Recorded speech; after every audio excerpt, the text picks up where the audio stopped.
Okay, we're probably technically live on YouTube. Okay. Okay. So they're gonna just see us standing there. Yes. We're definitely live on YouTube. Excellent. We're live on Instagram. Hello, Yay. everyone. We are here. We just launched our museum page. This is a nice sort of talking point for us. It's not particularly a sales point or a new product or something like that, but it's pretty fun because we've been sort of going through the archives and looking at all our old products and figuring out sort of when we made them, and now we have a comprehensive list of everything we've done for the last basically 10 years. Oh, Yeah. You took a look at it, I'm sure. I actually didn't yet. I know I'm awful. I said to Jeremiah that I was gonna, and then I promptly forgot because I was in the middle of something. Yeah. But I know some of the stuff. Yeah, it was a really funny project, or funny for us. Willow's gonna walk behind everything, so it's not. So who's here today? That's right. That's right. Thank you, Jeremiah. I'm David. This is Emily. Hello. I do the design, and Emily is our production manager. And Willow is behind the camera, here to tell us what the questions are and eat snacks. And then Jeremiah is here too, running this thing, I guess. Yeah. But Emily, obviously, and Willow and I are the most senior staff, so we thought that was fun to sort of jump in on this. What year did you start? Do you know? Okay, so it's Bring out been the about tough question. 3.5 years. Okay. So let's put it that way. Yeah. Year before COVID. So That's right. 2019. Yeah, That we makes figured it it's out. easier to, once that one landmark. COVID. No, I'm not gonna make that joke. Okay, so tell us a little bit about what the museum page is, please, David. if you Okay. would. The museum page is mostly comprehensive. It will be continuing to sort of grow over time and be edited as we go. But basically, the purpose of it is to show what products were initially released when, and also like sort of show the evolution of our products over the last few years. And just, yeah, that's the short of it, I think. Am I missing something?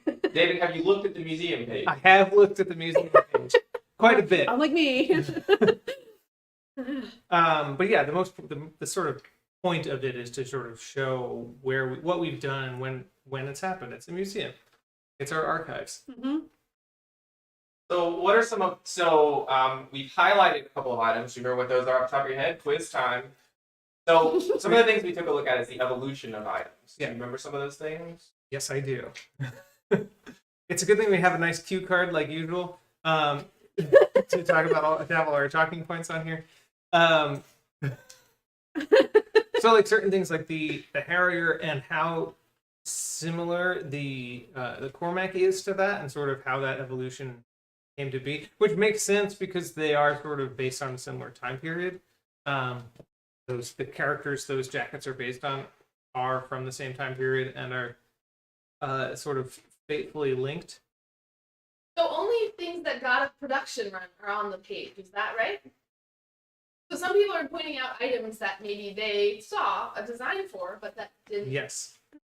So there are items that are off the museum page, things that we only made one of, or something like that. With a few exceptions, it's only things that we put into production and actually made a mass-produced run of them.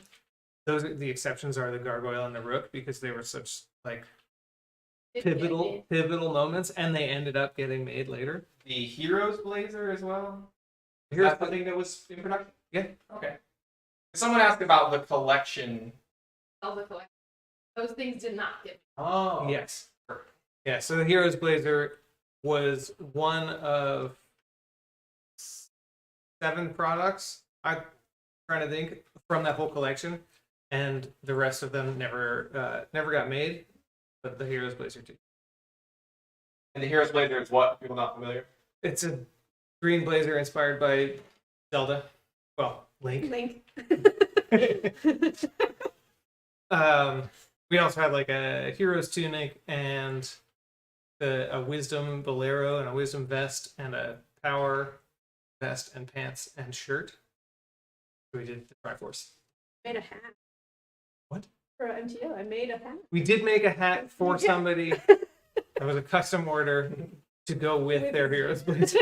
So I saw someone on Discord actually ask, can you talk a little bit about what MTO means? We hear that term thrown Wow, around a lot. it literally means made to order. We don't do that anymore.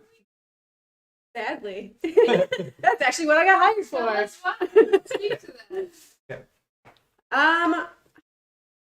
I mean, the reason I know is because it actually takes a lot of time to do it, and we're growing as a company, so it just made more sense to not have it. Yes. It turns I don't out want to that get like nitty gritty, so as much as we love doing custom stuff, Mhm. even if the amount of hours to make the product makes sense with the money that we had to charge for it, the amount of disruption that each order caused in our workflow was sort of too much to bear. That's sort of the short thing. It's like we love doing custom. We would love to do custom forever, but really, honestly, taking custom orders just takes all of the energy away from the stuff that we need to do, like Mhm. larger production runs, designing new products, and things like that. But there are quite a few sort of custom things that we made in the past that never sort of hit production. So that's not really a place for the museum page. We may have something at some point, maybe worth posting a bunch of custom stuff. We have a lot of pictures. We have some very cool custom pieces. Yeah. Mhm.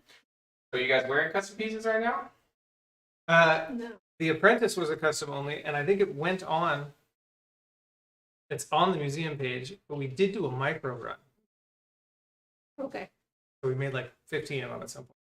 And this is the Demon Killer. This is from our Awesome. second year.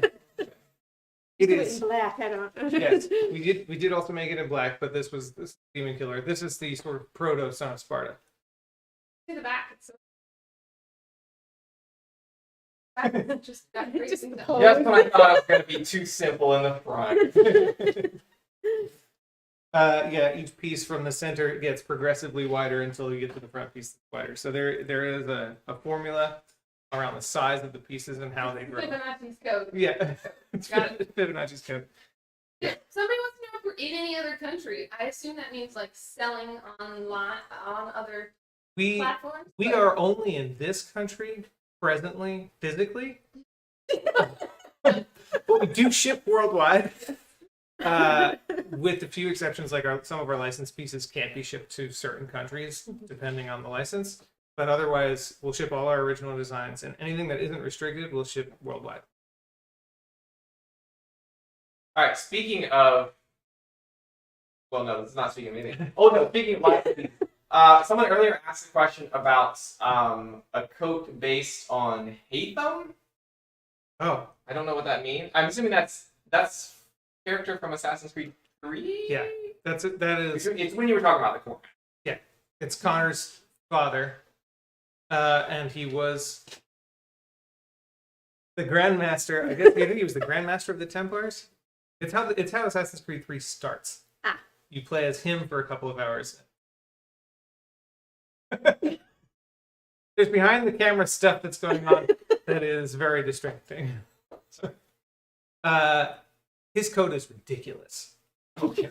Of all the coats and all ridiculousness, it's got, I want to say, 20 buttons, like front down the front, and it buttons all the way down to the bottom, and it's totally ridiculous. And he wears like a cape, and he's a big.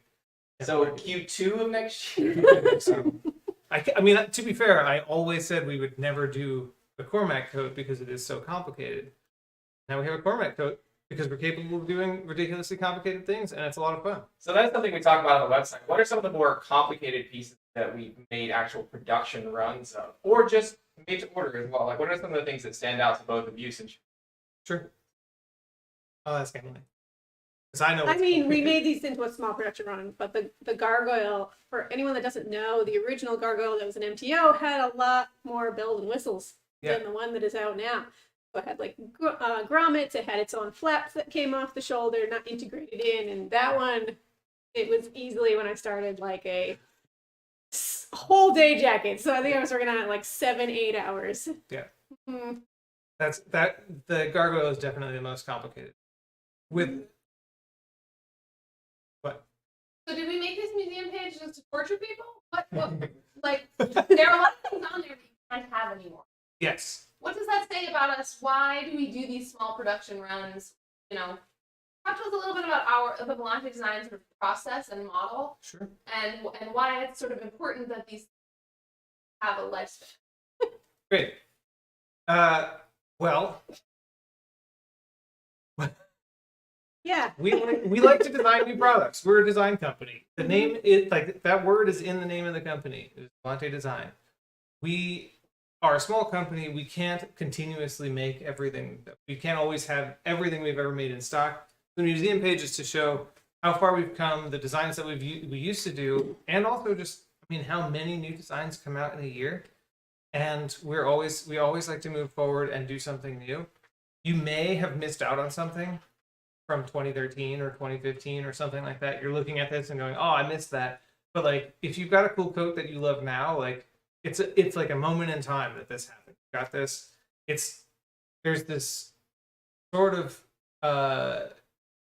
balance between fear of missing out and having like taken place, like having taken at a point in history where you participated in our company. I think if you miss out on something, that's okay, because there's always something new to happen. So this is kind of partly to show that kind of thing. Is that what you mean? Yeah, that's kind of, yeah. And often people are like, "I want this thing from 12 years ago," and we have to say no for lots of reasons. Right. Because the fabric might not be available anymore, because it might not have been scalable, like the gargoyle you're talking about is really good. Yeah. And because it's fun to have new designs. I mean, from my perspective, I like designing new stuff. And if I want to make something new, we'll run out of space if we keep restocking everything all the time. Think of it this way: buying something now, it won't be made again, so you'll have it. It'll be like your own museum piece going forward, and then now people are going to do the same thing that you're doing. Yeah. In 10 years, people will be jealous of you for having something that is showing up now. Yeah. So, and this, I think, we called out a few other things like the tracer and how it is sort of mirrored in the Rebel One. A lot of that stuff is to sort of show, like, we like new things. We also like sort of not rehashing, but sort of visiting old designs and sort of coming up with new ways of making that thing.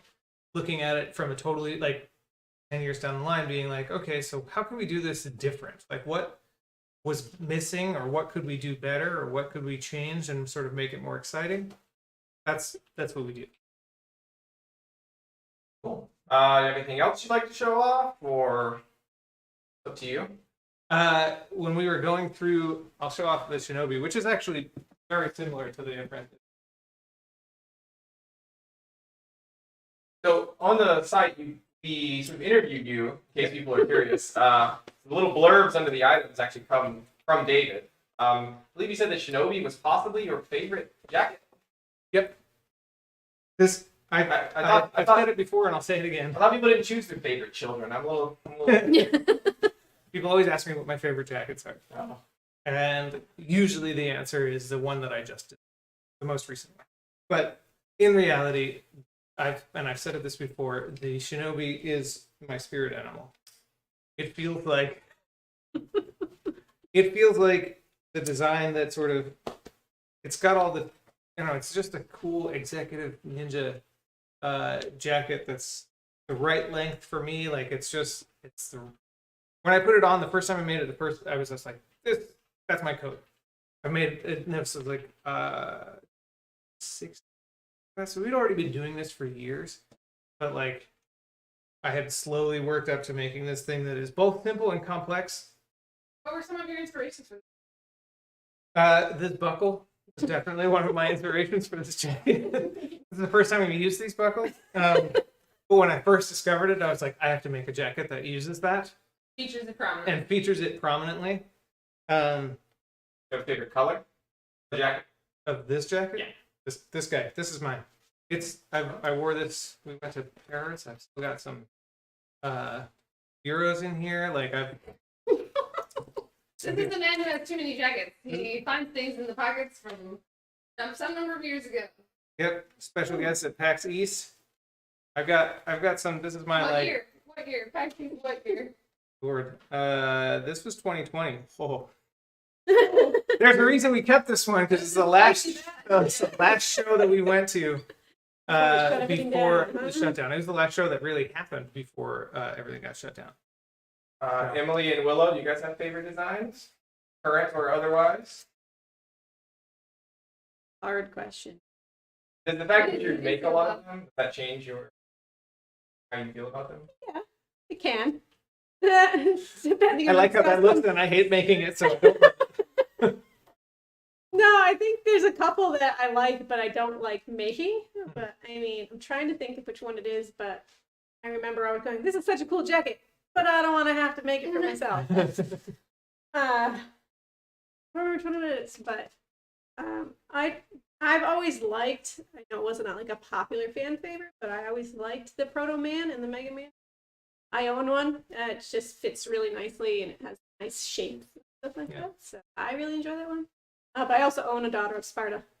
Well, like that one. That one's definitely a statement piece when you walk out of the house. But that one, pretty. It looks hard to make, but it's actually pretty streamlined. Yep. Pretty easy. Easy for you. Easy for me. Oh yeah, Yeah. probably. Most things I think are Yes. easy for me. Yes, most things are easy for you. Emily and I race each other on making things. We try to best each other times. So if it's easy, yeah. If she says it's easy, it's not. Racer, really beautiful design. I have a custom Dragon Queen. Buddy about made. So that obviously sentimental value is special. Yep. I tend to like things that are really kind of crisp. And that have a little less going. So, I like to think of Ronan as sharp. I'm into some of the vests, especially the Harker vest. How clean it is. Yep. My favorites of the moment. Harker vest with Dragon Queen is a great combo. Somebody asked, what is the license that you love to make coats based on? Oh Lord. That you don't probably want. I assume that you Can't don't learn. Yeah. We've talked about it for years, but I would really love to do Destiny stuff. I think there's a lot of really cool futuristic sort of.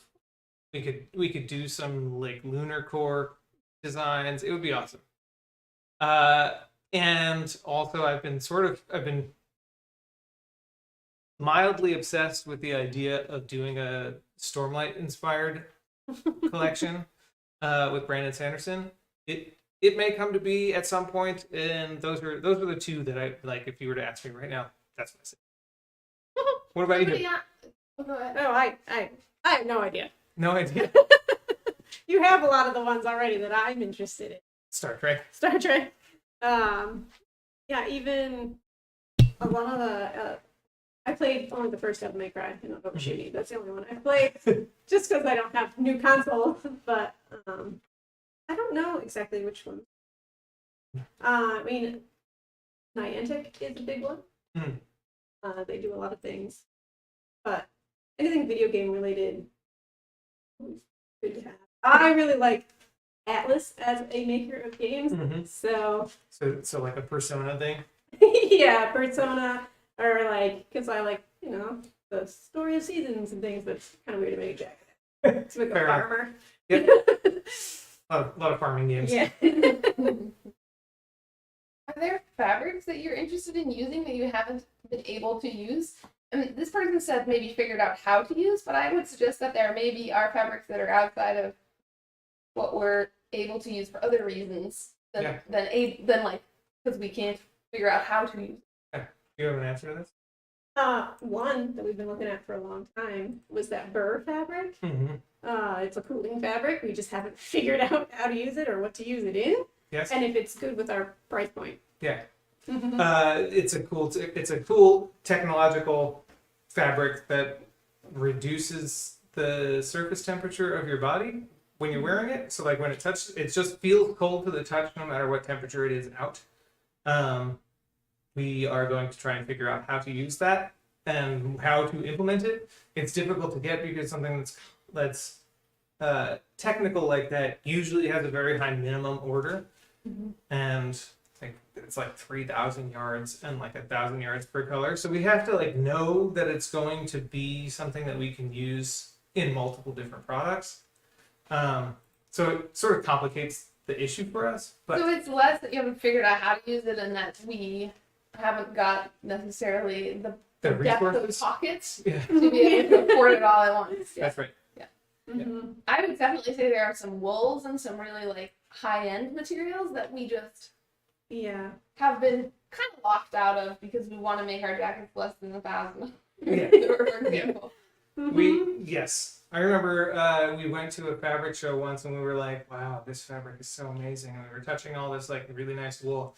And then we asked them how much it cost and they were like, it's $150 a yard. And we were like, you know, so it's like, Yeah. which just means that we need to put that much more effort into making that coat that amazing. Mhm. So easily something that would cost, like a fabric that cost $150 a yard, that coat would be $3,000. Easily. Yeah. So that has sort of, like, we Very- want to make gorgeous coats out of gorgeous materials, but it's hard to do. Yeah. It's hard to do well, too. We would love to also get into sort of more formal stuff, but that's also more complicated because there's a lot more going on inside a suit jacket or a tuxedo or something like that than we usually put into our coats. And to do it really well, to even compete in that market, we have to do a lot of research and a lot of work, and it would just take a really long time, Mhm. and that's sort of prohibitive. All right, let's wrap up. New York Sweet. Comic Con, we're going to be there. Heck yeah, we are. Yeah. I'm not, but we are. Not this year. I will be there Friday, Saturday, Sunday. We as a company will have our booth there. It is in a different location, so definitely keep an eye on our socials so that you can see where our booth number is. Definitely come by and see some stuff. I think we might have some exciting things for you to see and possibly purchase right at the spot. I'm trying to remember exactly what we have launched and what we haven't launched and all this other stuff. But we're going to be there, and it's going to be awesome. I'm very excited to be back in New York. If anybody is interested in the Rebel One, this is on a thank you. We are trying a new model, which is sort of like a crowd-supported launch of a new product. Let me finish. The Rebel One is currently up for pre-order on our website. If we hit the threshold by October 29th, we will make them. So if you want one, if you like this awesome-looking wax canvas coat, definitely go on there, pre-order it, share it around, get your friends to pre-order it, make sure we get to that threshold, and we will be glad to make it. I think does that cover everything? Am I missing anything? Oh, we got Nope. it. Thank